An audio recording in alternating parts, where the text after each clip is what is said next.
Oi, gente, tudo bom? Olha a gente aqui de volta no podcast da Martech Co. E a gente está abrindo o Tech Club. E a gente tem uma honra com esse Tech Club de trazer a nossa convidada de hoje, Adriana Coutinho. Adriana Coutinho Viale, né? Ela está há mais de 20 anos no mercado. Conheço a Adriana há algum tempo. E ela é uma executiva que eu acho que é a que mais tem destaque nos últimos 5 anos no mercado de telecom e TI. E fez projetos enormes na Oi, como o Turnaround da Oi, e também é mentora de 2 projetos bem importantes que ela vai falar um pouquinho para a gente, que é o Top to You e o Mentorella. Oi, Adriana, tudo bom? Oi, querida, Prazer tudo estar aqui bom? com você. Prazer é todo Nossa, meu, prazer Ieda. para a Martech ter você Que aqui. delícia. E foi tão bom te abraçar quando cheguei. Fazia tanto tempo que a gente não se Muito. encontrava, né? Só virtualmente. E queria agradecer pela gentileza de dizer que eu só estou há 20 anos no mercado. Na verdade, são 33. Gente, Mas eu já estou feliz porque você já começou me economizando. e isso, eu joguei Então, 40 anos, é entendeu? 20 sensacional. anos. Mas é assim que eu me sinto, Eu sabia? também estou há 33. Então, idade de Cristo, uma idade linda, Eu né? também estou há 33. Então, estamos juntas. Mas é um prazer estar aqui com Prazer é você. todo meu, super obrigada E pelo convite, super feliz de fazer parte aqui desse grande projeto da Martech. Então, vamos embora, vamos vamos embora? conversar, vamos Vamos bater começar? papo. Vamos bater papo? Vai ter papo para mais de metro aqui, Vai duas ter. mulheres que falam um pouco, Tu já ó. pensou, né? Você é imponente. Você vai falar É, muito pra gente. Tem muito a agregar para o nosso canal, para a nossa empresa. E a gente hoje quer falar um pouco da Adriana, né? A Adriana é tudo. É a Adriana mãe, Rafa e Pepe, né? Eu isso. acompanhei desde o início, quando você ficou grávida, né? É Então isso é a Adriana mesmo. supermãe, que eu vejo toda a tua preocupação. Você mostra isso muito nas mídias, que eu acho bacana, porque humaniza uma executiva como você é. É a Adriana executiva. Você sempre fala que é ousada, não tem medo, né? Você gosta de enfrentar o desafio e você muda, isso que é bacana. E eu vejo isso na tua trajetória, de quando a gente trabalhou junto num passado, que você já era uma executiva do mercado de vendas em São Paulo. E aí você hoje está num mundo que você também trabalha com projetos que são projetos que ajudam o bem-estar ou fazem o crescimento e mentorias de pessoas. Eu acho que isso é importante, posicionamento. Saindo de uma empresa grande, que você tornou essa empresa diferente, você colocou uma nova marca, um novo posicionamento no mercado. Fala um pouco da Adriana para a gente, eu acho que você vai agregar muito aqui para o nosso público. Bom, já entreguei a idade, né, Ieda? Mas olha, eu de verdade tenho buscado ser uma pessoa que evolui com, assim, eu diria que não a passos tão largos, né? Mas porque a gente vai todos os dias aprendendo, mas eu tenho trabalhado muito nesses aspectos, né, ao longo da minha vida, né, Ieda? Tanto na parte social, você falou, Adriana, é tudo, é a parte social, é a parte pessoal, é a profissional. Eu acho que a gente não tem uma segregação quando a gente entra no nosso local de trabalho, quando a gente entra na nossa casa. A gente é único, né? O ser humano é único, é um indivíduo. E eu tenho trabalhado muito, né, também no tal que falam muito de lifelong learning, né? Você sabe que durante muito tempo eu deixei isso um pouquinho de lado, né? Porque estava tão com a cabeça enterrada só no trabalho que a gente acaba deixando um pouquinho de lado. E eu comecei, nos últimos 5 anos, a ter muita atenção para isso, né? Que é você viver, né, a vida aprendendo. Mas deixa eu te contar que agora eu tive em Austin, né? E foi um super presente que eu me dei participar do South By. E foram 13 dias absolutamente estouraram minha cabeça de vários conceitos e eu tive a oportunidade de ser apresentada lá por um novo conceito, né, do Chip Conley, que ele fala de long life learning. Parece ser um trocadilho, mas é bem diferente, né? O ser humano vai viver mais de 100 anos, isso é fato, né? E como é que você vive esses 100 anos aprendendo e se reinventando, né? Mas a coisa mais linda que ele falou e que eu tenho pensado muito é como a gente ser anciões e não idosos, né? O ancião, ele tem toda aquela carga, né, sociológica de ser um influenciador, de ser alguém que te inspira, né, que você cede conselhos, né? Quem nunca, né, chegou para uma pessoa mais velha e pediu um conselho e tudo mais. Então, é muito no papel de você conseguir, um indivíduo muito maduro, que assume dentro de uma sociedade esse papel de um advisor, né?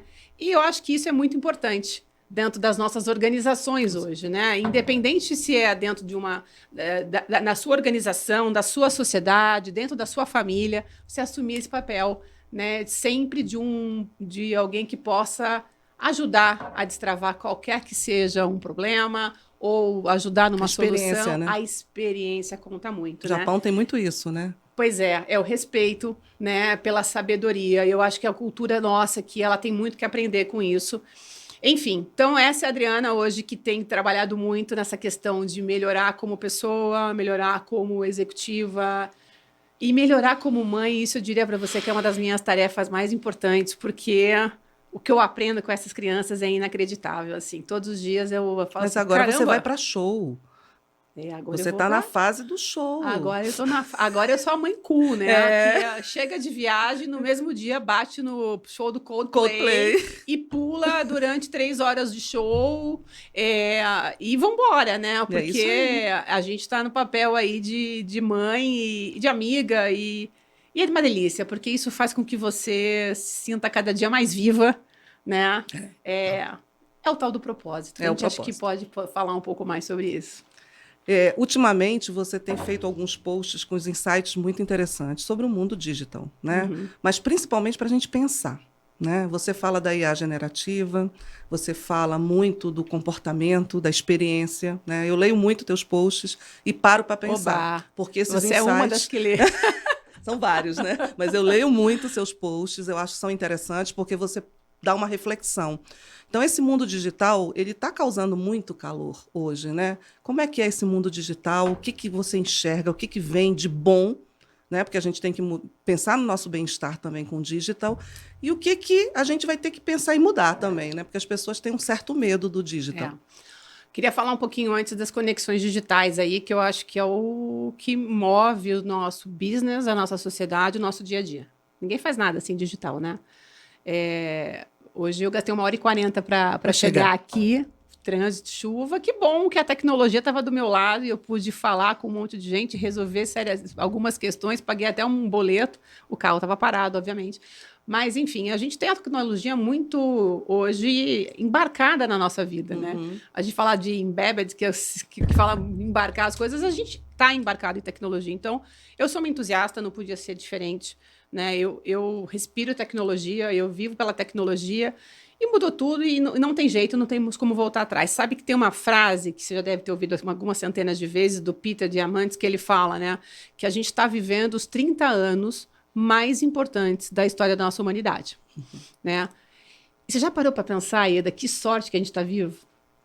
Que a gente pode ser protagonista dessa revolução. A gente está vivendo esses 30 anos. A gente está vivendo, a gente construiu esses 30 anos. E a gente ainda é protagonista nisso tudo, né? Então, acho que a gente tem realmente, assim, como humanidade, a sorte, né, de estar vivenciando tudo isso e de estar vivenciando essa transformação, né, na vida das pessoas, nas empresas, na forma como as empresas fazem negócio, na forma como a gente se relaciona com a nossa comunidade, com o nosso entorno. A gente sabe ainda de uma série de desafios que nós temos, né, de tornar a tecnologia cada vez mais equalitária. Né? Democrática, né? Democrática. A gente vivenciou isso nos anos de pandemia. Todos estávamos, né, na mesma situação, mas não com os mesmos, né, com os mesmos direitos. Então, assim, tem muito que se falar. Quando se fala muito de IA, e a gente acho que tem que discorrer um pouco mais sobre isso, tem muito que se preocupar ainda na questão, né, de como isso vai ser regulado. Então, tem as grandes mentes pensadoras do mundo, já estão muito preocupados com isso. Mas eu acho que, como entusiasta da tecnologia, eu acho que a gente está vivendo um período muito rico, de muita efervescência, e a gente tem que realmente ser protagonista, não dá para ficar nesse momento sentado na janelinha vendo o tempo passar. Nós estamos aqui para fazer acontecer e ajudar, transformar isso, a transformar isso e amplificar, né? Porque a gente ainda tem uma distorção do uso disso muito grande. Eu sempre acho que a pandemia foi o grande... Foi o impulso. O impulso, mas também foi um tapa na cara da sociedade para dizer, legal, homeschooling funciona para um pedaço, para o outro não tem, porque não tem internet, não tem devices, não tem nada disso. Então, eu acho que a gente tem um grande papel como sociedade, e nós que atuamos nesse mercado, a gente também tem um grande papel social de como que a gente, né... Obviamente, por trás de uma série de políticas governamentais e tudo isso, mas como que a gente ajuda cada vez mais nessa democratização? Isso aí. Né? Como agente do meio e também como sociedade, né?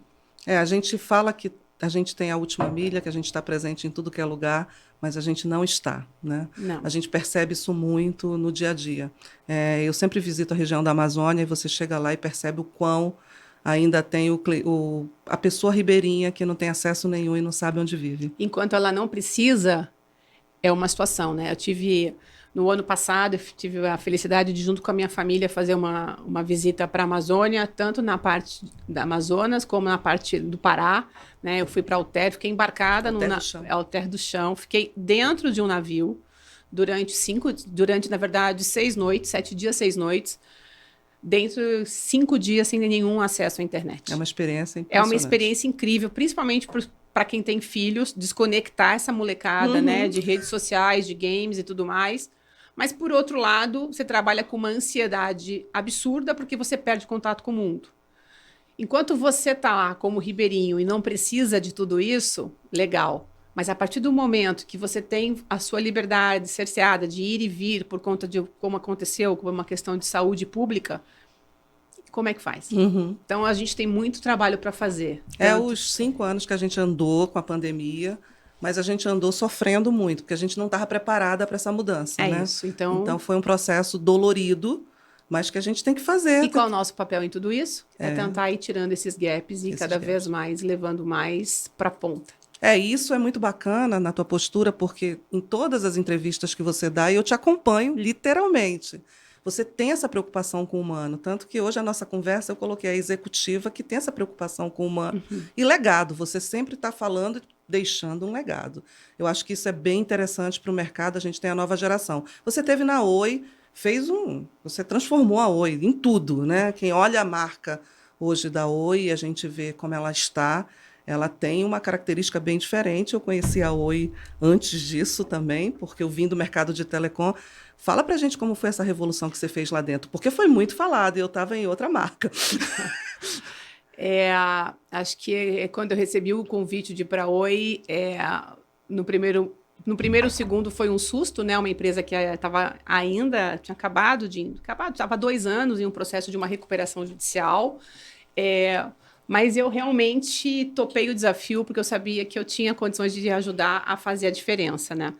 E de verdade, Ieda, sem ser piegas, foram os 5 melhores anos da minha vida profissional. Com todo amor e respeito por todas as marcas que eu já trabalhei, foram várias, e que eu levo no fundo do coração, mas realmente um divisor de águas na minha vida e na minha carreira, posso até colocar na pessoa Adriana, foi esse projeto que eu liderei na Oi. Foi realmente um processo intenso, desafiador, com muito aprendizado, né? Nem sempre foram flores, muito pelo contrário, muitos espinhos no caminho, né? Mas eu entendi que ali a gente estava quebrando diversos paradigmas, né? E uma das coisas que mais me chama a atenção, sempre me chamou desde o D0, quando eu ainda fui bater um papo com então, o CEO da companhia, né, para conhecê-lo. Quando eu entrei na sede da companhia, eu vi que tinha uma hashtag Somos Todos Oi. Foi ali que eu senti que aquela empresa ela era movida por pessoas, e por pessoas que eram apaixonadas pela companhia. Quando você pensa numa empresa que está num processo de recuperação judicial, eu brinco sempre, né? E meu time, meus amigos hoje... O medo já deve estar presente. Os meus amigos hoje sempre ouviram eu falar o que eu imaginava encontrar corpos no chão, aquela cena de pós-guerra, sabe? Nossa, uma empresa de recuperação... Nada disso. Um espírito de equipe altíssimo, uma paixão pela marca, uma vontade de fazer acontecer... E esse hashtag Somos Todos Oi não era uma coisa do marketing, do endomarketing, do RH. Nasceu dos próprios funcionários. Então, eu acho que os resultados que nós alcançamos na Oi Soluções, eles realmente foram sem precedentes por isso. E eu atribuo tudo isso ao propósito, Ieda. Não o meu propósito. Também é óbvio que influenciou muito, né, esse amor, essa paixão. Mas eu acredito que o propósito de todo o time engajado nesse turnaround. A gente sabia que era possível, que dava para fazer e que a gente ia fazer. E, obviamente, tudo isso fica mais fácil com um time, né, de peso, de pessoas super preparadas e, principalmente, pela chancela da companhia, né? A companhia disse, bom, vocês sabem, vocês podem, vão lá e façam. né? Isso veio tanto do management da companhia, como também do conselho de administração. E com todo esse suporte, o caminho ficou menos tortuoso, né? Quer dizer, então, a alta cúpula é super importante nessa Super, ela mudança. patrocina, que né? ela patrocina. Então, ela sempre foi muito pró Oi Soluções. E foi dali, desde esse momento, que a gente entendeu que já não cabia mais a gente não ter uma marca que refletisse o nosso propósito. Então, a gente muda posicionamento, vai buscar um time que cada vez mais tem uma vivência, né? Um tarimba de mercado de tecnologia. Foram diversos executivos de peso que se juntaram a nós. E tá aí, né? Acho que resultado foi realmente financeiros também, resultados altíssimos. financeiros foram entregues, né? Eu saio em 2023, né? Mas com o resultado de 2022, que foi o nosso melhor resultado de todos os tempos. E eu acredito que cada momento é único. Cada executivo encontra o seu momento quando chega nas companhias, mas eu acredito sim que não é uma fórmula de sucesso, né? Eu acho que tem sim o propósito embalado em tudo isso. Eu sempre falava muito isso para o time. Qual o nosso propósito? Nosso propósito é tornar a Oi Soluções a maior empresa de soluções digitais do Brasil. Esse é o nosso propósito. Se for para fazer diferente, a gente não sai da cama. Ficamos em casa, confortáveis, né? Então, a gente ali estava todo mundo num desconforto 100% do tempo, né? Isso não é porque era uma empresa em recuperação judicial, Adriana pilhada. Mas era porque a gente realmente tinha esse propósito de fazer essa entrega. E aí, aliado a um mercado que entende esse desejo, parceiros super estratégicos que a gente acumulou, cheguei na companhia com poucos parceiros, deixo a companhia nesse mercado com centenas de parceiros que são absolutamente relevantes para o nosso sucesso, né? Então é isso, é paixão. Sem paixão a gente nem precisa sair de casa, a gente não faz nada sem paixão. Acho que sem paixão a gente não vai nem ao mercado fazer compra, né? Porque é isso que move tudo. Então, propósito, espírito de equipe, e é isso. Então, assim, saí, né, da Oi Soluções. Ela ainda está em mim, eu ainda, de vez em quando ainda erro na questão o amor, verbal. né, o amor está lá. Meus amigos estão ali, torço pela companhia, enfim.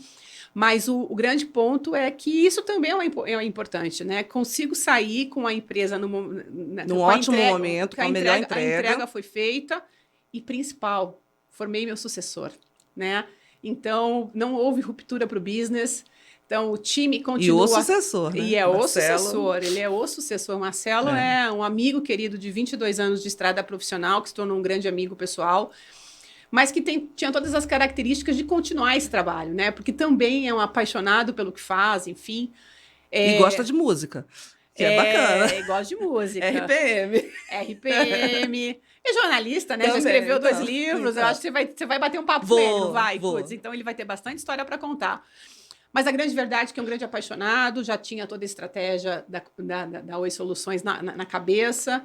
Enfim, tudo indo conforme o planejado, muito bacana. Não, é sensacional. Eu acho que você tem esse brilho. Você está falando aqui, chega e emociona, porque ter o brilho nos olhos é fantástico. É a paixão. Então, isso é muito verdadeiro, porque vem no rosto, ó, fico arrepiada, Adriana. E outro dia me perguntaram assim, mas se você é tão apaixonada, por que você deixou, né? Eu falo, é justamente por isso. Quando a gente é apaixonado e entende que chegou a nossa hora, a gente tem que ceder nossa cadeira. Isso aí, né? Perfeito. Então, você não acreditava mais? Formar, muito né? pelo contrário. Você formou. Muito pelo contrário. Só que eu entendi que tinha chegado o meu momento, o projeto estava entregue, eu tinha um sucessor, eu podia fazer com que esse sucessor assumisse, né? E mais que isso também, o mercado é enorme, tem outras oportunidades, então... Eu acho que essa cabeça sua é bem bacana, até para os próprios CEOs, os C-levels das empresas, porque eles ficam muito tempo nos cargos, às vezes, e não trocam. E essa troca é bacana porque você vai navegando em vários segmentos. Eu acho que o oxigênio é a razão da vida de todo mundo. Nos Estados Unidos, os CEOs já trabalham em várias marcas, né? Já tem esse conceito de você trabalhar em várias marcas. Isso é bem bacana, porque você consegue levar o melhor em cada marca. E aí, isso eu acho que é interessante no teu perfil, porque quando a gente vai trabalhar com a tecnologia, as pessoas focam muito na tecnologia, mas esquece processo e pessoas, porque isso compõe a tecnologia. E hoje a gente tem o quarto pilar, que são os dados. Esses dados hoje movem tudo e a gente, às vezes, tem muito dado e não sabe usar. Então, a Adriana é executiva, é mãe, né? Ela tem toda essa mentoria. Você está deixando um legado, mas Se eu for olhar a Adriana daqui para frente, como é que você se enxerga? Fala um pouco da Adriana, porque eu acho que é um case para as pessoas se inspirarem e terem esse teu posicionamento, essa tua forma, porque eu vejo que você mudou muito nos últimos anos. Eu acho que a tua mudança é tão grande de performance, de experiência, de forma de falar. A maturidade fez muito bem, te transformou mais ainda. Fala um pouco disso, né? Sem tirar, minhas rugas. sem tirar rugas, né? Falando da Adriana mesmo. E é sempre uma saia justa a gente falar da gente, né? Ixi, você viu que eu falo com paixão dos meus projetos, mas falar da gente... Ieda, eu acredito que, na verdade, são muitas experiências, né, que a gente passa na vida, muitas positivas, muitas negativas, thanks God, que é isso que forma quem nós somos, né? Hoje eu sou uma mulher de 49, tô quase entrando... Quase não entra, não tem mais volta. Não entra, mas eu tô bem feliz e já estou programando uma mega festa para 50 anos. É um marco para nós, né? Como eu comemorei 40, eu vou comemorar todos os meus entas até chegar no 100. Porque agora a gente vai chegar no 100. Você falou isso, eu fiquei super feliz. A gente vai chegar no 100. Certeza que nós vamos. Os nossos filhos, com certeza, mas a gente vai chegar no 100. Acho que a tecnologia, a saúde, a ciência está nos deixando cada vez mais preparados para chegar no 100. Mas não é chegar no 100, né? Como é que a gente quer chegar lá, né? Isso. Então, hoje, a Adriana, de 49 anos, que é super inquieta por natureza, absolutamente movida a desafios. Eu sou uma pessoa super amorosa, né, na minha relações pessoais. Eu acho que falam muito da minha gestão ser humanizada, porque eu sou uma pessoa que sou uma pessoa.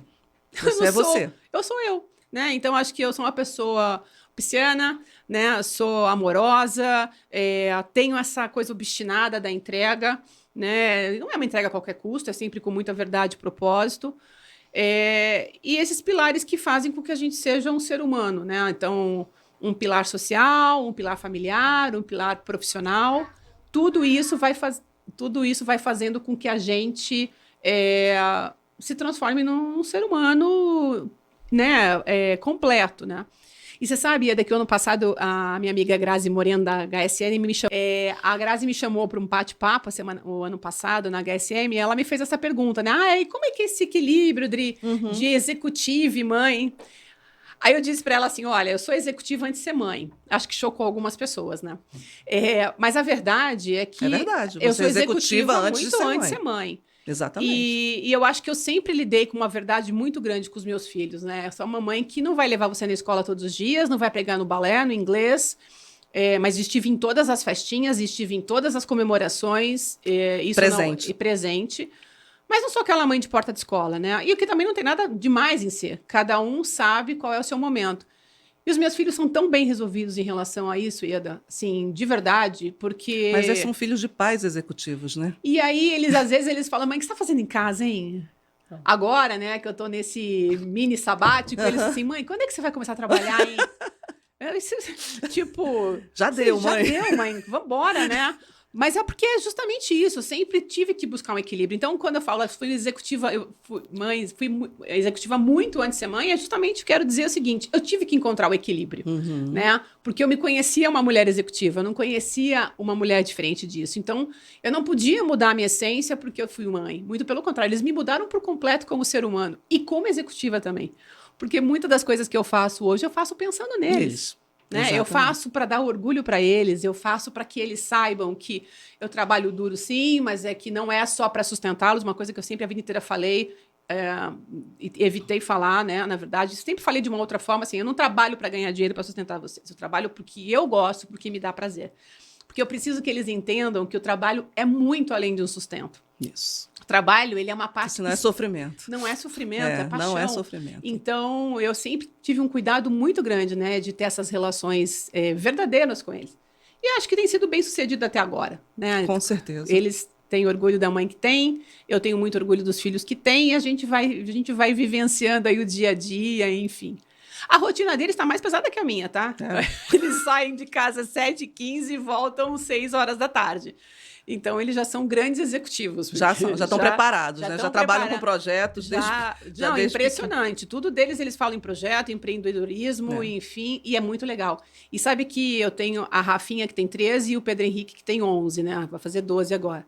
Gente, o Pedro já estuda a Bolsa de Valores, quer ganhar dinheiro, entendeu? Ele tá sempre querendo uns shortcuts para ficar rico, né? As escolas hoje estão muito preparadas com esse conceito. Né? Então, escolas de projetos estão cheias. É isso. E aí, Adriana, a gente tem feito na Martech algumas entrevistas com as empresas, né? A gente está fazendo um diagnóstico de maturidade das empresas. E a IA assusta muito, ainda assusta. Então, eu vejo que a IA generativa está causando muito calor. Há um mês atrás, eu dei até uma entrevista na CNT sobre IA, porque uma escritora fez um livro em 5 horas. Publicou, escreveu, fez tudo. E aí as pessoas estão muito preocupadas. E eu sei que você tem colocado muito esse conceito de IA, né? Fala um pouco da IA para as pessoas estão com muito medo. E você teve também, né, na feira. Então, eu acho que ter medo não vai ajudar, né? Eu, assim, Adriana, do alto, do meu rasíssimo conhecimento ainda de IA generativa, estou numa fase de aprendizado do que é tudo isso. Eu acredito muito nesse potencial, né? Acho que se a gente voltar um pouquinho e pensar, quando a gente começou a ter acesso à computação em nuvem, chamado cloud computing, super smartphones, devices, a gente também tinha uma série de dúvidas e medos, né? Que CEO queria colocar seu cargo em risco de tirar a máquina do lado dele e levar para a nuvem? Isso. Não, eu não vou ser, né, o primeiro a adotar essa tecnologia. Super HD externo que todo mundo tinha. Essa tecnologia, não vou, né? Então, eu acho que tudo isso, e se a gente olhar hoje a computação em nuvem, a questão do smartphone, ela transformou diversas indústrias e segmentos, e eu acho que não vai ser diferente com a inteligência artificial, né? Ela tem o mesmo potencial, só que ela vai ser muito mais rápida do que foi, por exemplo, a adoção de cloud, que demorou aí quase 10 anos para 30% das empresas começarem a ter a maior volume de gastos, não mais em hardwares, do que sim em softwares, né? Eu vi algum dia desses, eu vi alguma pesquisa que fala que 55% ainda do mercado americano já adotou smartphone. E se parar para pensar, assim, é muito pouco. Quem é que não tem um smartphone hoje? Aí voltamos para aquele comecinho lá da diferença e da diferença entre você poder usar a tecnologia e você ter acesso a ela, né? Bom, então vai ser muito mais rápido, né? Então, quando você fala do AI, que tendo esse amplo, né, uso em comunicação, mídia, escrever um livro em 5 horas, quando você fala... Ela escreveu em 1, mas publicou tudo em 5. Então, pior ainda, né? Ou, enfim, ou melhor, né? Eu acho que tem tantos casos de usos para inteligência artificial. E cada vez mais, conforme isso vai ganhando escala, vai ser cada vez mais barato, né? Então, eu acho que democratiza. Então, a adoção ela vai ser muito rápida, já está sendo, né? E eu tive a sorte de conseguir assistir a palestra da Amy Webb, que é a futurista de Future Today. Todo ano ela leva lá para o Austin, para o South By, todas as predições, enfim. Tudo. Esse ano ela não apresentou, mas ela entregou para todos nós 666, depois eu te passo o report. Obviamente que eu não li tudo ainda, mas assim, existe sim uma grande preocupação. Eu também assisti o Greg Brockman, que é o fundador do ChatGPT, da OpenAI, falando sobre isso, né? E a Amy traz uma projeção que em 7 anos, ou seja, em 2030, lembra do Peter Diamandis, que falou que estamos vivendo os 30 anos?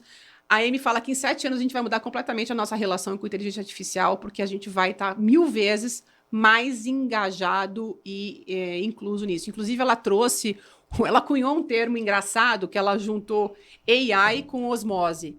Então, ficou AI Moses, que é justamente tudo vai estar 100% vinculado à inteligência artificial. Assustador ou não, que é o que a gente está discutindo, e aí vai pesquisar mais sobre nós do que a gente sobre ela. E não é futuro, não. Tudo que está acontecendo com esse banco de dados, com inteligência artificial, é tudo que a gente já deixou de informação e pegada digital, né? Então, já está acontecendo, né? Eu acho até interessante, até complementando para você continuar isso aí, nós tivemos algumas entrevistas com empresas grandes e pequenas sobre banco de dados. E as empresas grandes têm seus bancos de dados, mas elas ainda estão numa fase de infraestrutura, por incrível que pareça. E aí, quando você fala que em 7 anos, aí complementa muito o que o mercado vai precisar ter. E aí, acho que uma das grandes de todas as palestras que eu ouvi, que eu conversei, porque o South By é menos sobre palestras e mais sobre as trocas que acontecem, né? No café, no happy hour, enfim, nos almoços, e você vai trocando experiência com as pessoas. E acho que todo mundo tem uma grande preocupação do uso de tudo isso. né? E acho que a Amy fala muito, e o próprio Greg, né, que é um cara que se coloca numa postura mais de tech. Então, assim, eu desenvolvi a ferramenta, agora, tipo, o que a gente vai fazer com ela, a gente vai ter que pensar.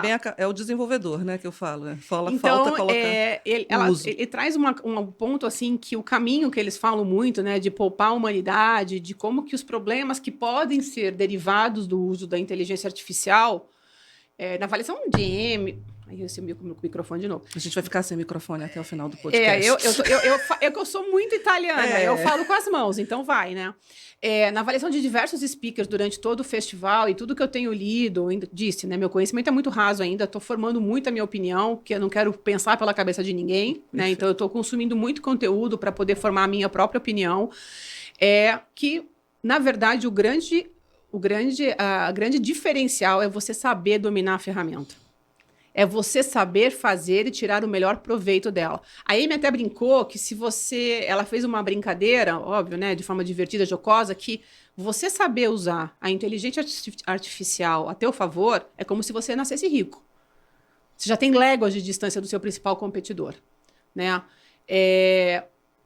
Então é isso, é quanto que você vai ter a capacidade de fazer as perguntas certas. As perguntas certas. Para poder tirar... justamente o melhor da ferramenta, né? Greg também falou que vai ser a era dos assistentes digitais, né? E aí é o seguinte, o humano ainda é humano, só que ele pode ter algumas atividades que ele não precisa mais desenvolver. E é isso que a sociedade vai ter que encontrar esse balance, né? Assim como a Amy fala de você saber fazer os comandos certos, saber fazer os próprios que eles chamam de prompts, né? Greg fala muito que, assim, se você souber usar corretamente, você vai fazer com que o seu sonho vire realidade, né?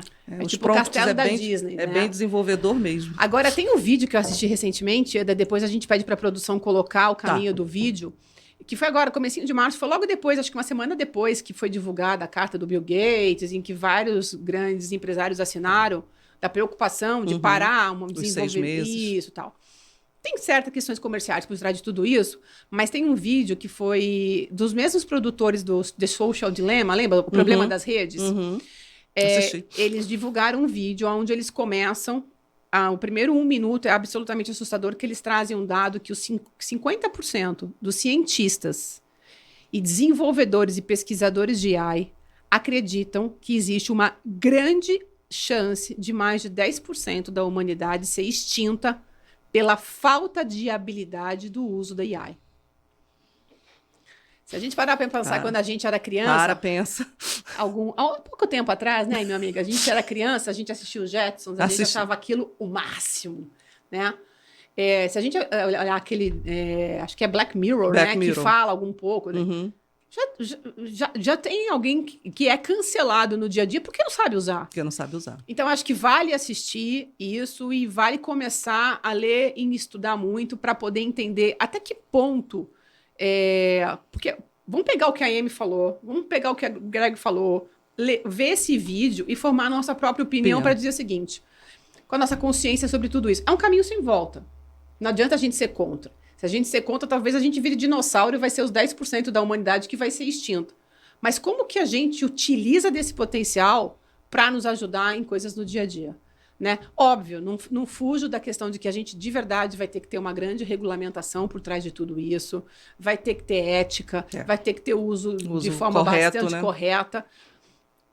Compliance total em si. Compliance, porque o mundo, no final das contas, ele se regulamenta. No vídeo eles falam isso.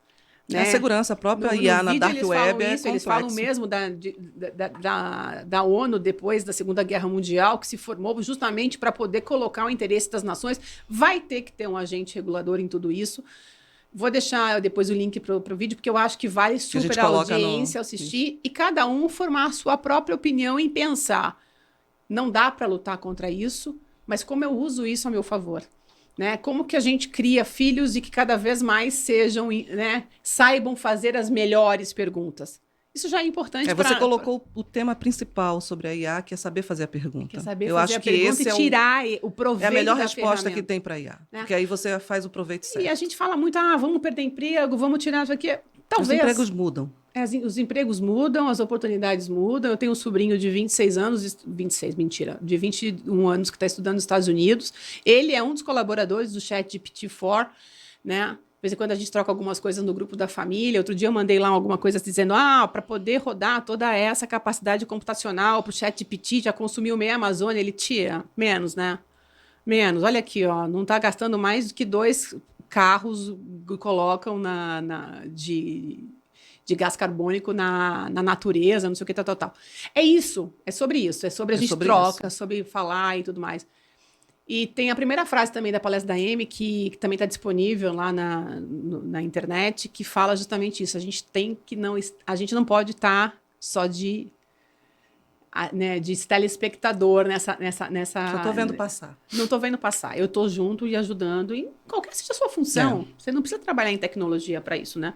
Mas você tem que entender o quanto que tudo isso vai mudar o teu negócio, né? E aí você pode fazer um caminho mais curto, que é contratar um consultor, ou você pode estudar. Eu sou dessa linha. Acho que cada um tem que formar a sua própria opinião e entender. Assusta.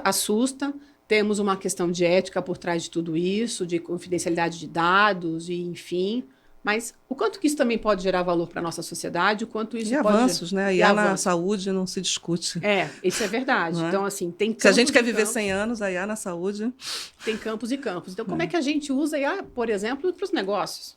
Né? A IA na indústria é um problema, porque a indústria tem que se atualizar com os maquinários, né? A indústria brasileira tem 20 anos de idade em equipamento. Então, até para você conectar a indústria... Imagina o quanto que isso não é caro para você consumir os produtos e tudo mais. Enquanto que você puder reduzir o custo de tudo isso, fazer desoneração, né, tributária e tudo mais, o quanto que você consegue trazer de benefício e fazer com que uma parcela da população que não consome hoje, por falta total de recursos, passe a consumir. Então, assim, tem muita discussão pelo caminho. Desburocratizar tudo, e tem muita coisa digitalizar e democratizar. Tem muita coisa que é romântica. É romântico, é bonito, né? É bom para post. Vamos escrever um livro. Escrever um livro, né? Exatamente. Mas faz parte. Faz parte, de novo, nós estamos vivendo os 30 anos mais poderosos da nossa humanidade. Que bom que a gente está vivo sendo protagonista disso tudo. Então, meu convite a toda a audiência é: não fique na janelinha. Não assista. Não assista. Seja protagonista do teu futuro. Exatamente. Senão, você pode correr o risco de virar um dinossauro. Gente, é aula, né? É aula aqui pro canal. Esse post aí dela, a gente vai ter que fazer um linkzinho mostrando o tempo todo essa frase aí da Adriana. Pode virar um dinossauro, então atenção. Não, e o que eu vejo também é que a geração Z que está aí, né? E eu tenho lidado muito com a geração Z. Eu percebo, pode ser até uma compreensão até indevida, mas falta uma terminação. E eles são os decisores. Muitos já estão aí como decisores. As novas empresas, as startups, né, são as pessoas mais jovens. Como é que você vê esse futuro digital e com essa nova geração? Porque a gente ainda tem o Baby Boomers, os Baby Boomers estão muito na empresa, ainda temos, né? Tem a geração X aí, nadando, que é a gente é híbrida, eu falo, a gente pegou os dois lados. Tem a geração Z, que está aí, mas muitas empresas já não sabem trabalhar com essa geração Z. Os próprios RHs não estão preparados para isso. Como é que você vê isso? Podemos perguntar para o ChatGPT? Pode. Porque eu acho que isso é bem complexo, né? É complexo, Essa é aquela perguntinha de... Bom, eu acho que... Bom, primeiro, pela primeira vez, eu usando meus dados, pela primeira vez, a gente está coexistindo no ambiente de trabalho com as 5 gerações, né? E olha como é rico isso. Então, como líder, você tem um momento histórico, né? Você tem dentro das organizações 5 gerações. E desculpa citar de novo o Chip Conley, que eu estou meio ainda em namoro com ele.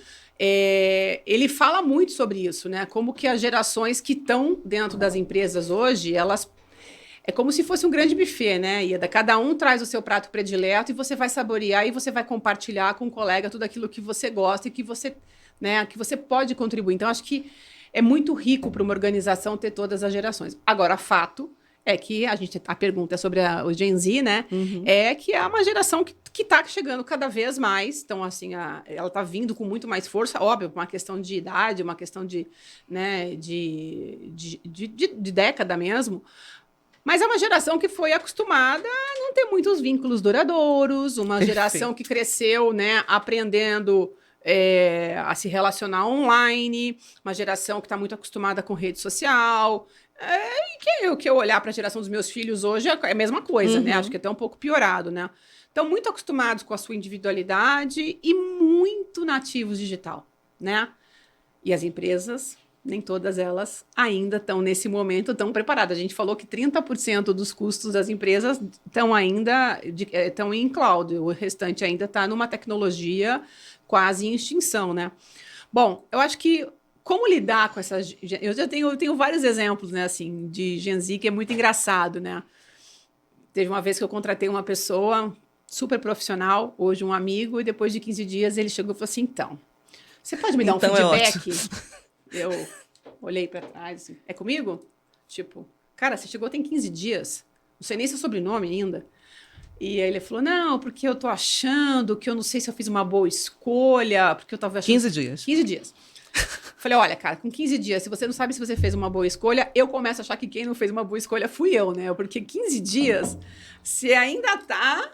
né? Tipo, como é que eu chego no trabalho? Porque você vai errar o caminho para chegar no escritório algumas vezes, né? Isso quando as pessoas vêm para o escritório. Pra você ver como eu também já estou ficando meio dinossáurica.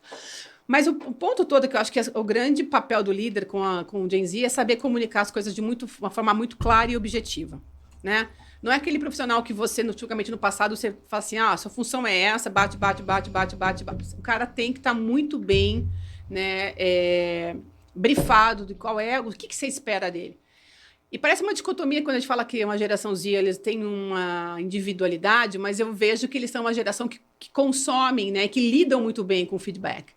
Porque é uma geração que já nasceu lifelong learning, né, que querem aprender, querem melhorar o tempo inteiro. O feedback não é dor, né? Não é dor, para eles é amor e é combustível para melhorar. Então, por mais que eles sejam individualistas e tenham essa questão muito mais intrínseca, né, eles gostam muito. Então, isso eu acho que isso é uma coisa absolutamente fantástica da geração Z. Aquele feedback que o cara te abraça no final. Fala assim, puta, que tesão. Eu falando tesão. Mas que você me deu esse feedback, que legal, né? Outra coisa que eu acho que atrai muito o Gen Z não é só ter um ambiente que inspire inovação, criação. Não estou falando só de espaços, não, né? Também o espaço bonito, tal.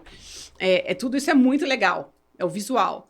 Mas você poder dar autonomia para essa geração, né, de buscar, de trabalhar em projetos, causa, propósito, né?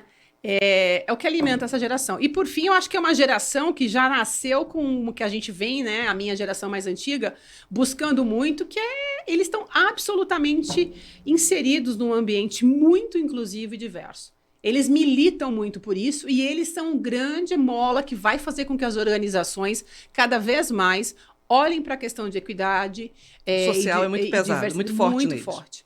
Então, eu acho que a gente tem muito para ganhar com o Gen Z, a gente precisa ser muito claro, muito direto, né, nos pedidos. Acho que para quem gosta, né, de evoluir, essa é uma geração que já veio pronta, né? Então, eles estão sempre muito preparados para o próximo passo, para as próximas conversas, então... E são os futuros decisores. Eu adoro, e eu acho que agora também, de novo, né, a gente como líder tem um Gen Z chegando cada vez em maior escala. Isso. Mas tem as 5 gerações ali, né, você falou que a gente está entre o Baby Boomer e a geração X, né, e também tem as gerações dos tradicionalistas ainda, que estão lá para trás. Você foi lá atrás. Eles chamam de silencioso, é isso? Mas ainda tem muita geração silenciosa no ambiente de trabalho, né? Graças a Deus, a gente está falando de etarismo morrer, né? Cada vez mais a gente poder ir mais longe. Que bom. Então, assim, acho que tem um melting pot aí importante dentro das organizações que o líder tem que ter muita habilidade de olhar para isso. E agora o papel e o apoio, né, de recursos humanos é absolutamente importante para que a gente possa reter esses talentos que são, né, e tirar o melhor proveito e fazer com que um ambiente organizacional seja o mais diverso, plural, porque só o business ganha. Pluralidade. É uma palavra que as pessoas esquecem, né? Tem que respeitar essa pluralidade. Não tem jeito. É isso. Cada um escolhe o que quer e o que quer ser.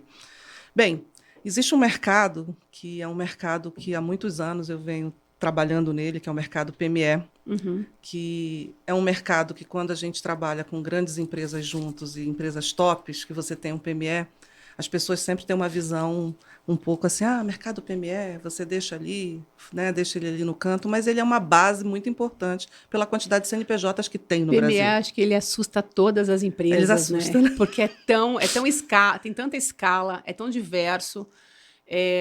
Todo mundo fala do PME, mas pouca gente faz, né? Pouca gente faz. E esse mercado PME, eu falo assim, 3 milhões e 600 CNPJs nas PMEs, 20 milhões MEI, é isso que é o Brasil. Então, é um mercado gigante que você consegue o famoso market share que as empresas querem, mas não se sabe trabalhar muito com PME.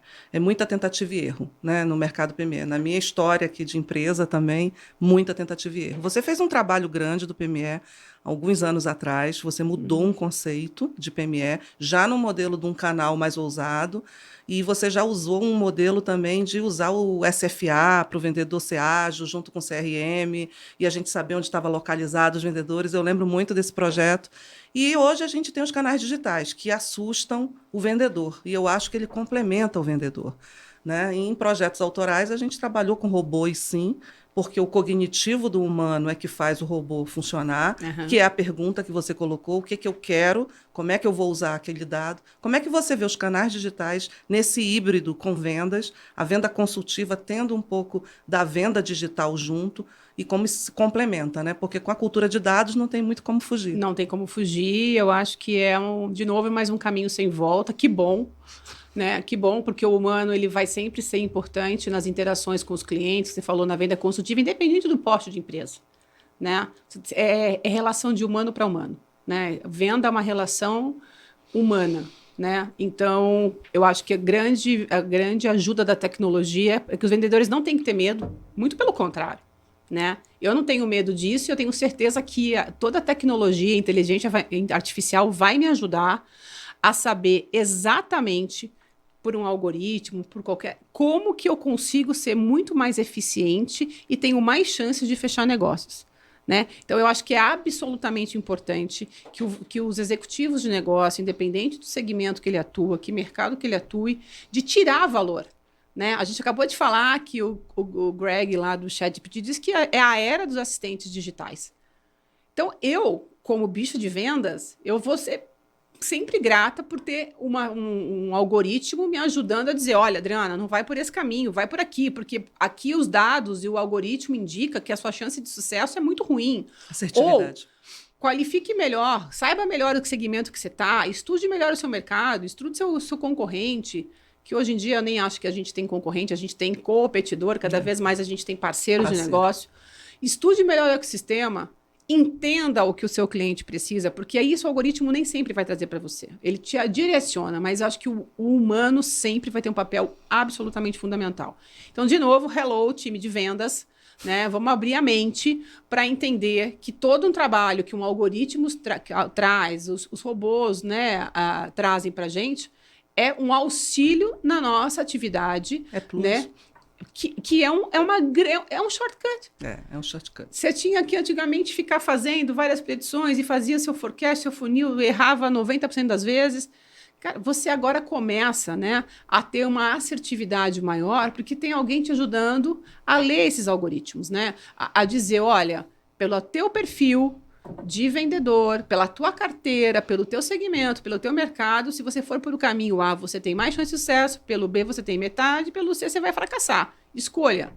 De novo, é o humano, né, que vai ter sempre o poder final de escolha. Então, assim, eu sou super favorável, cada vez mais a tecnologia está embarcada em vendas. Está embarcada. Né? Não se fala, mas é improvável você pensar um time de vendas que não tem hoje um CRM absolutamente robusto e que te direcione com algoritmos e que te diga exatamente, não é mais um repositório de informações. 90% dos vendedores fazem negociação pelo WhatsApp. Pois é.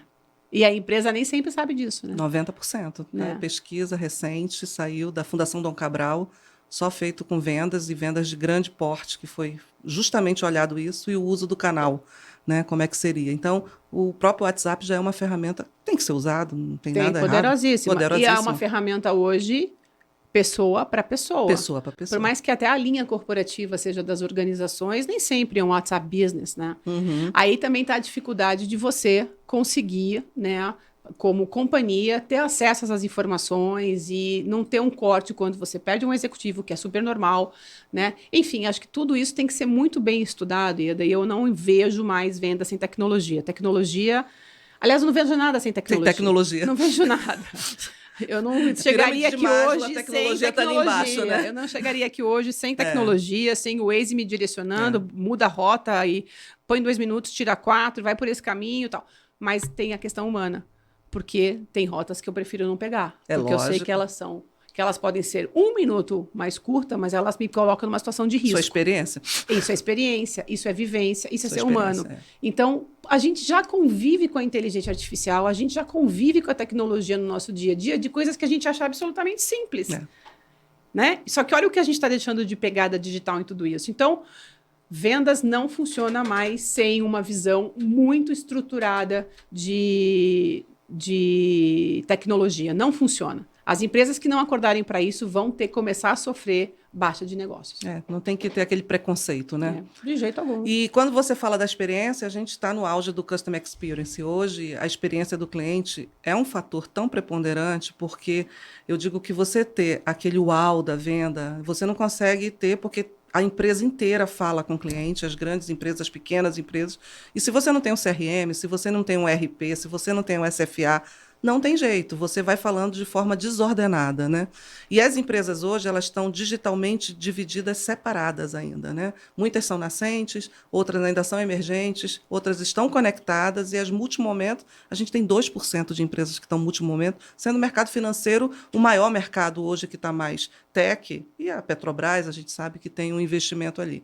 Então, as empresas acham que comprar tecnologia é só isso, né? E não é só isso, você já deu uma explanada boa aí do humano e a experiência. Como é que você vê hoje o cliente como centro e a tecnologia tendo o cliente como centro? Porque tudo começa com um negócio, né, Adriana? Qualquer empresa. Tudo começa com o negócio. Você sabe que eu escrevi um post recente lá para o LinkedIn, que eu falo muito sobre Customer Centric, né? Porque eu acho que essa é uma pauta absolutamente necessária. Até tem um dado que a Harvard Business Review trouxe, né, que apenas 16% das empresas americanas são orientadas por Customer Success, né, Customer Experience. Elas têm uma visão 360 graus dos seus clientes, ou seja, somente 16%. É muito pouco, Ou seja, então assim, eu acho que a gente tem uma pauta gigante. Uma oportunidade gigante, tem uma pauta enorme que tem que ser encarada. Acho que a gente tratou o CX muito como CMO, sendo uma responsabilidade do CMO, e cada vez mais, né, a gente vê que é uma responsabilidade que sobe para o primeiro nível da companhia, CEOs e conselhos, quando a gente fala, né, de business experience. Mas eu acho que a gente tem um chão muito árduo, tem um processo ainda muito árduo para chegar lá, né, Ieda? Porque, ainda mais no Brasil, a gente tem uma dificuldade gigante cultural no Brasil de dar notícia ruim, né? Toda vez que você vai falar alguma coisa ruim dentro da companhia, você fala, não mate o mensageiro. Não quero notícia ruim. Não quero notícia ruim, não mate o mensageiro, estamos aqui abertos somente para boas notícias. Não é assim, né? Acho que tem vários exemplos que a gente tem que entender como é que o consumidor quer ser tratado. Eu acho que quando a gente fala de uma organização que pensa, respira cliente, essa organização ela realmente tem que ser reinventada no D0. Né? Porque é uma missão do CEO, não é uma missão só do CMO e de todo o corpo de C-levels e do conselho de administração, porque ela tem que entender o seguinte, o que o meu cliente precisa, o que ele realmente quer. Não é aquilo que eu vou enquadrar a meu produto na necessidade dele. Cara, eu quero uma garrafinha de água, putz, mas eu só tenho copo.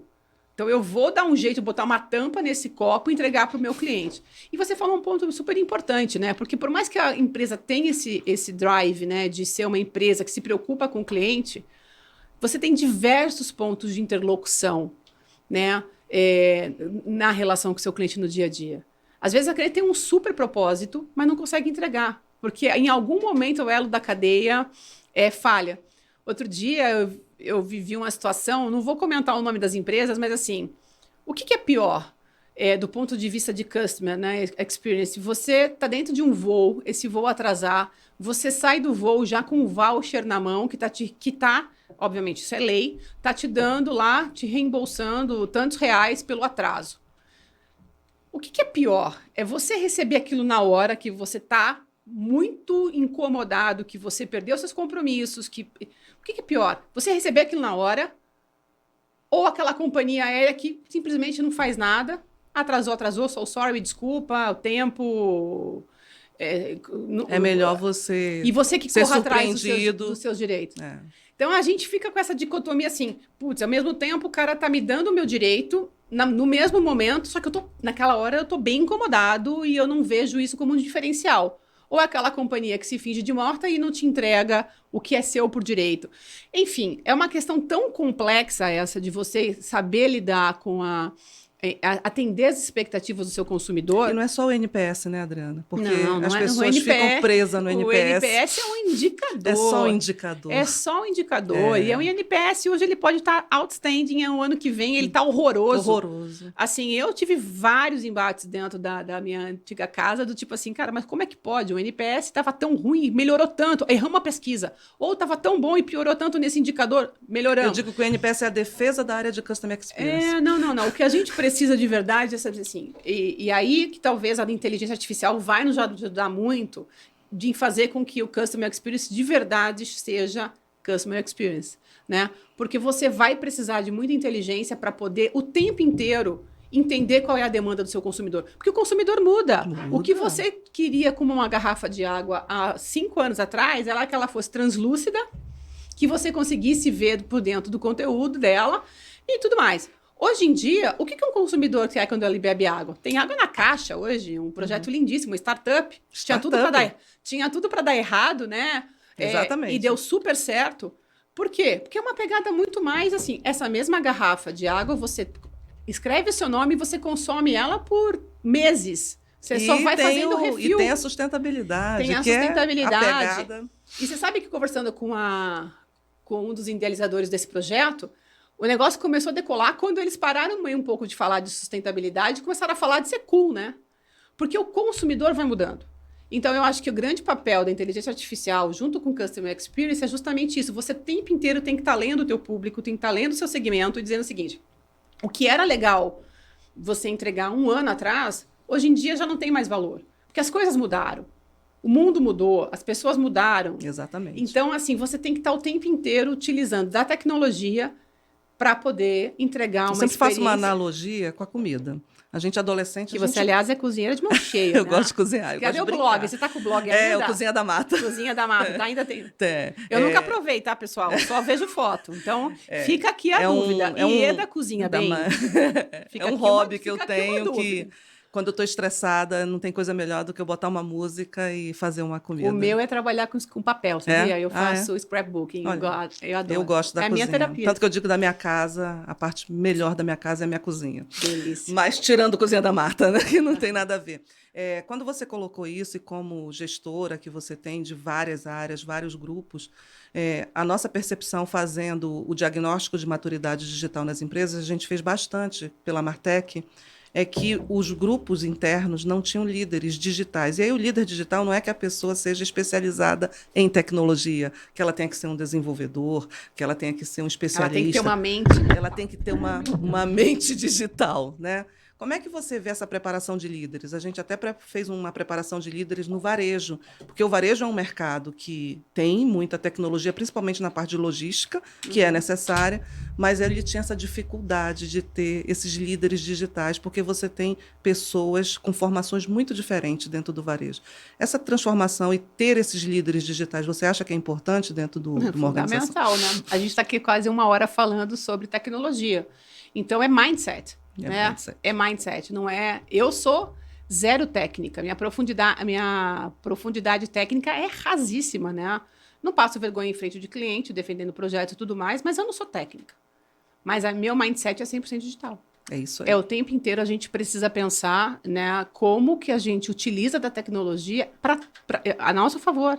Em tudo. A gente falou aqui dos exemplos mais básicos, como utilizar a tecnologia no nosso dia a dia. Então, assim, a liderança ela tem que ter um mindset 100% tecnológico e digital.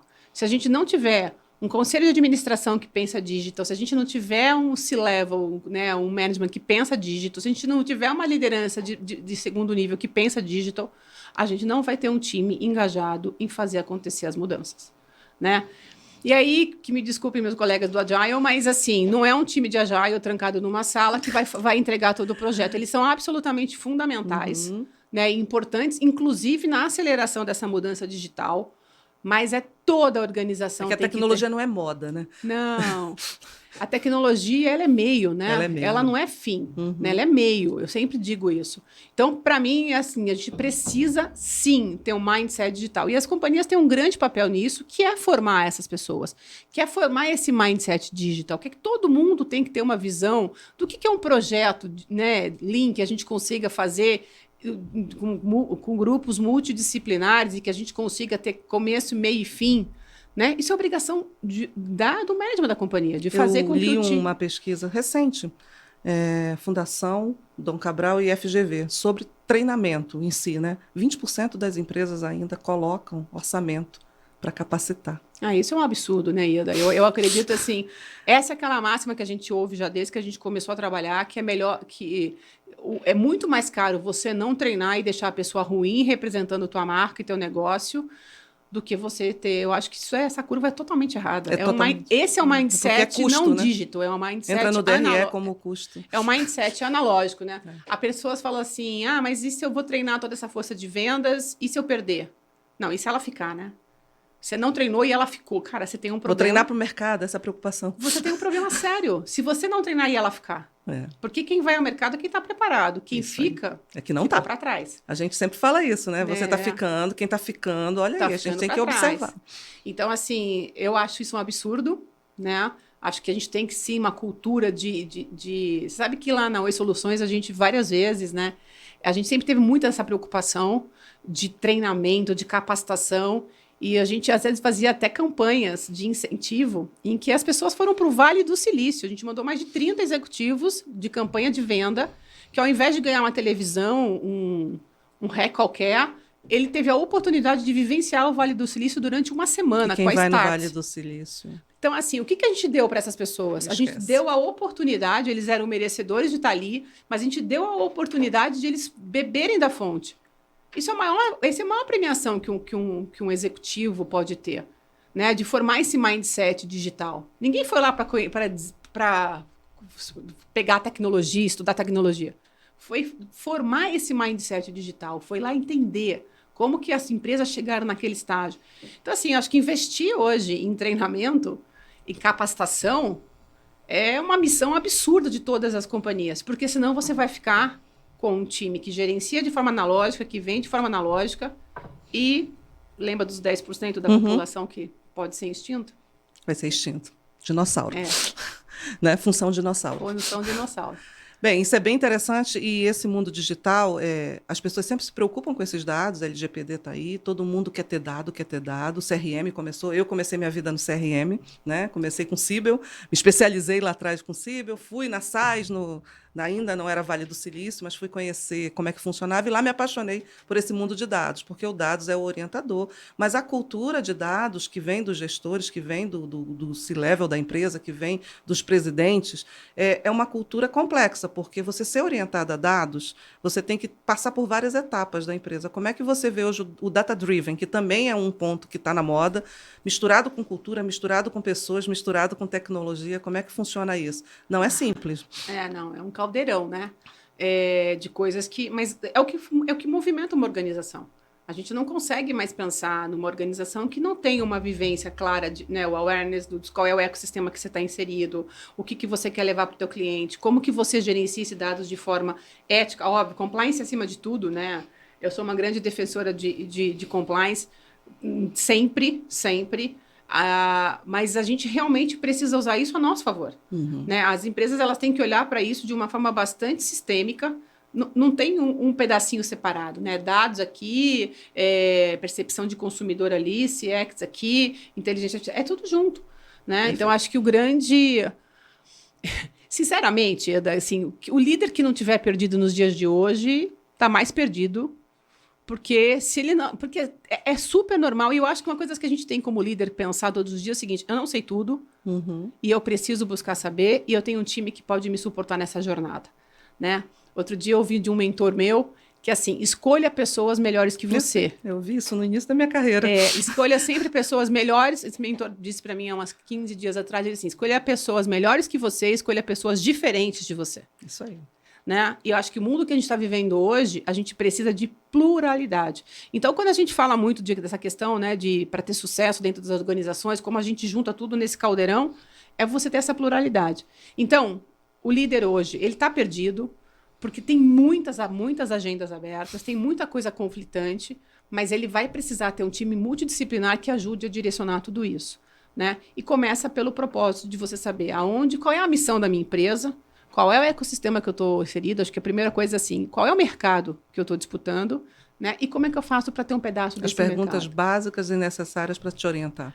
É sempre a pergunta básica. Né? Outro dia eu ouvi de um CEO... É que a gente quer tanto dado, as empresas querem gerar muito dado. Né? Eu ouvi do Dutra, né, o CEO da PagSeguro, um querido, ele falou, cara, vamos fazer o básico bem feito? É o arroz com feijão. Né? Se a gente não tiver... A gente tem muito sonho, né, de ser uma companhia data-driven, uma companhia que tem CX na veia, tal. Mas a gente não consegue fazer o básico bem feito. Perfeito. Né? Então, tem tanta companhia ainda errando fatura para cliente. Isso aí.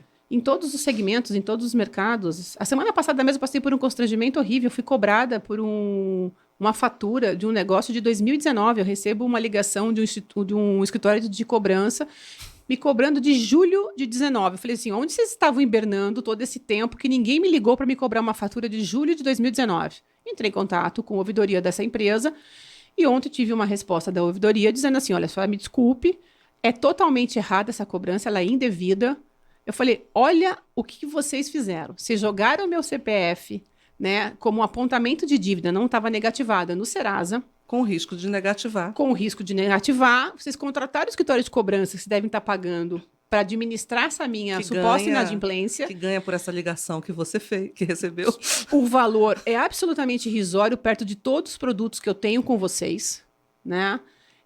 Se vocês quisessem, vocês descontavam disso aí de todos minha carteira de previdência, enfim. Para depois a ouvidoria, Ieda. Ouvidoria, que já passou pelo saque e foi para a ouvidoria, me dizer que aquela fatura é completamente indevida. Você sabia que no LinkedIn, quando você tem o Navigator ou o Sales, as pessoas usam o LinkedIn para reclamar para os presidentes e para os C-Level? Quando as áreas de CX não respondem, ou quando tem algum pedido, algum problema. E a resposta é muito rápida quando cai no presidente. Você sabe que eu sempre respondi sempre respondi todas as perguntas que me fizeram via privado e tal. Normalmente, quando vinha para mim, era sempre do consumidor, né? Porque como a Oi é uma grande empresa de varejo, então sempre era uma questão de ou com a internet, da residencial, ou com o telefone móvel, tal. E eu sempre fiz questão de responder, e aí eu diretamente mandava para a própria ouvidoria, mas eu acompanhava sempre. Porque eu acho que se o consumidor se deu ao trabalho de entrar no LinkedIn e ir atrás de você para pedir ajuda, porque realmente ele tem um problema. Né? Então, esse exemplo que eu estou trazendo aqui é tão... básico, É básico. E aí, isso aí volta, né, a questão de vamos fazer o arroz com feijão bem feito? Então, a gente fala tanto de tecnologia, de AI, não sei o quê. Pessoal, vamos acordar, nós não estamos fazendo bem feito o que a gente precisa fazer. Né? Então, vamos ter atenção para isso, vamos ter atenção para todos esses detalhes, porque tem um caminho grande pela frente. E para a gente terminar, tão já? rápido, eu queria que você falasse das suas mentorias. Né? São 2 projetos e o Mentorella me chamou muita atenção. Fala um pouquinho para a gente sobre esses projetos. Você sabia daqui quando eu recebi o convite, acho que já tem uns 2 anos para poder fazer parte da Top to You. E é um projeto legal, porque você entra mesmo como sócia, né, da plataforma e tudo mais. A gente não recebe pelas mentorias, a gente vai fazendo com que a empresa vá crescendo. Tomei um susto, assim, falei assim, gente, eu não sou coach, né? Não tenho formação, não tenho técnica e tal. Mas foi uma das melhores coisas que eu topei na vida, porque eu fico gigante quando eu entro na mentoria, porque eu saio muito mais recebendo do que entregando. A minha sensação é essa, sabe? Eu já fiz mais centenas de mentorias e com segmentos, com homens, mulheres, geração baby boomer, geração A Z. troca deve A ser... troca é fantástica. Eu acho que mentoria é um grande shortcut, né? Que qualquer profissional maduro, que tenha consciência dos seus gaps, a companhia dele, né, beneficiá-lo com essa ferramenta, eu acho que isso daí é um shortcut gigante. Porque você tem acesso aos executivos de mercado em todos os segmentos que você pode perguntar, né? Cara, como é que eu faço por aqui? E é um win-win muito grande entre o mentor e o mentee. Então, acho win-win, que perfeito. é o win-win. Então, eu me sinto super privilegiada de poder fazer. Só não faço mais por causa de agenda, mas eu amo fazer. Então, acho que eu dedico 2 horas da semana para as agendas, e já dediquei um pouco mais, agora estou dedicando um pouco menos e quero dedicar um pouco mais depois. Isso transforma o papel do líder também, né? Total, porque eu construo uma relação muito legal com os mentorados, né? Porque eu abro meu LinkedIn, eu abro o WhatsApp, e é muito legal, porque durante a conversa, assim, não, porque eu tenho esse problema com esse liderado ou com o meu gestor, não sei o quê. Aí depois a gente fala assim, e aí, o que deu? Falou com ele? Foi por esse caminho? Pensou nisso? Aí, gente, também geração baby boomer, assim, agora não sei mais, que eu acho que eu tô perdendo um espaço no local de trabalho. Cara, e aí, o que você tá fazendo por você? Você já foi atrás de um programa de conselheiro? Por que você não pensa nisso? Por que você começa a mentorar? Né? Como que você não começa a levar a tua experiência para outros públicos, né? Então, assim, é um ganho absurdo. Acho que a gente falou das empresas que investem pouco em treinamento, acho que todas as empresas têm o dever de olhar para o seu time e dar essa ajuda, né? Ainda mais numa década em que a gente fala tanto da necessidade de troca, né? Uma década que a gente fala tanto dos problemas emocionais, que isso é uma das coisas que está na pauta também de todos os executivos, né? De ter uma companhia que olhe para o seu funcionário muito além da entrega profissional empatia, que ele faz, né? Então, acho que é absolutamente válido. Então, adoro, né? É um parquinho de diversões para mim fazer parte disso. E a Mentorella é uma delícia, porque a Mentorella é uma plataforma, né, que foi idealizada por uma querida amiga, mais de uma amiga, mais Dani, que me apresentou, Graicar, que me apresentou a Mentorella. E é uma comunidade de mulheres, então tem um rico recorte feminino ali, muito rico, e que é justamente para mentorar mulheres em situação de início de carreira ou em cargos de liderança, e a gente sabe muito bem que quanto mais a gente sobe na hierarquia organizacional, mais sozinha a gente se sente, porque a gente olha para o lado, olha para o outro, não vê tantas mulheres ao lado, nem para cima, nem para baixo. Enfim, então a gente é um ecossistema, né, onde você utiliza das experiências e troca, né, tanto para soft skill como para hard skill. Então eu adoro, é muito potente. E, obviamente, tem tudo a ver com uma pauta muito forte, né, de equidade de gênero e tudo mais, e cada vez mais ter mulheres em cargos de liderança. E essa troca. Aí é o walk the talk, né? Você sai do falar e vai para o agir, né? Então, estou fazendo o meu papelzinho ali quando posso, quando sou convidada para falar, para fazer e para trocar experiências. Mas, de verdade, acho que quem mentora é uma pessoa que sabe o ganho que ela tem para a própria vida. Porque você carrega, né? A troca é muito maior para quem mentora. É muito. O impacto das pessoas na sua vida, e é muito engraçado, né? Porque você mentora mineração, energia, telecom, tecnologia, varejo. Já fiz mentoria para os executivos de fora do Brasil. Os problemas são os mesmos. Só muda a intensidade, o segmento. Como é potente a troca entre os humanos, de você falar. Não tem essa coisa de ter vergonha. Eu acho que a mentoria também tira um pouco isso, porque o mentor não está ali para julgar. Ele está ali para te orientar. Exatamente. Então, é um espaço 100% seu. Então, amo. Você falou uma frase que me chamou a atenção agora, que o mentor que é humano. Então, as pessoas têm tanta preocupação com o digital, mas o humano não vai ser substituído. Mas aí a gente tem a nossa frase da Martech, que eu sempre falo nos meus podcasts, é uma frase que ser digital não é opcional, te provocando. Você acha que é? Ser digital? Não tem a opção. Nós somos digitais já. A gente talvez não se dê conta do quão digital nós somos. Então, não é uma escolha. Se você está vivendo em 2023, me desculpa, você é digital. Você é digital. Talvez o seu mindset talvez ainda não esteja 100% integrado, mas você é digital, né? Então, não tem essa prerrogativa. Não foi nos dada essa escolha, essa né? Escolha, não tem escolha. Não foi. Não tem volta, né? Como você falou. Não tem volta. Então, assim, acho que tem Mas não temos medo, não tenhamos medo, né? Porque isso, obviamente, é natural, é orgânico, tudo que é novo assusta, mas eu acho que a gente tem que realmente estar bem preparado. Eu acho que o grande papel de você ser humano é você formar as suas opiniões, né? É você ter as suas escolhas. Eu acho que esse é o grande papel que a gente precisa como líder também, né? Saber que momento você vai fazer uma escolha que talvez não seja 100% popular, mas sempre com a verdade, com conhecimento a teu favor, né? Pô, Adriana, foi sensacional aqui. Passou Essa uma rápido, hora né? passou muito rápido. A gente até passou um pouco, Pô, porque tá tão super gostoso feliz, aqui. que Você papo agregou ótimo. muito. E eu queria que você deixasse o teu recado final, né, para as pessoas que estão te ouvindo. Você é uma executiva que impacta e traz muita posicionamentos positivos para as pessoas olharem, pensarem. Né? Como você falou, a gente tem que olhar, pensar, tirar nossas opiniões. Deixa um pouco disso, porque eu acho que você consegue agregar muito. Poxa, Ieda, eu diria para todo mundo assim, tenha paixão e propósito e amor em tudo que você faz, desde na sua relação pessoal, na sua relação profissional. Não nos cabe mais falar assim, do futuro do trabalho. Quem faz é você. A tua escolha, a escolha do teu futuro é tua, não está na mão de ninguém. Não se vitimize, né? Então, eu diria para todo mundo, vá atrás de informação, trabalhe no seu long life learning, né? Você vai viver 100 anos, amigo, então, Long ou life mais. learning.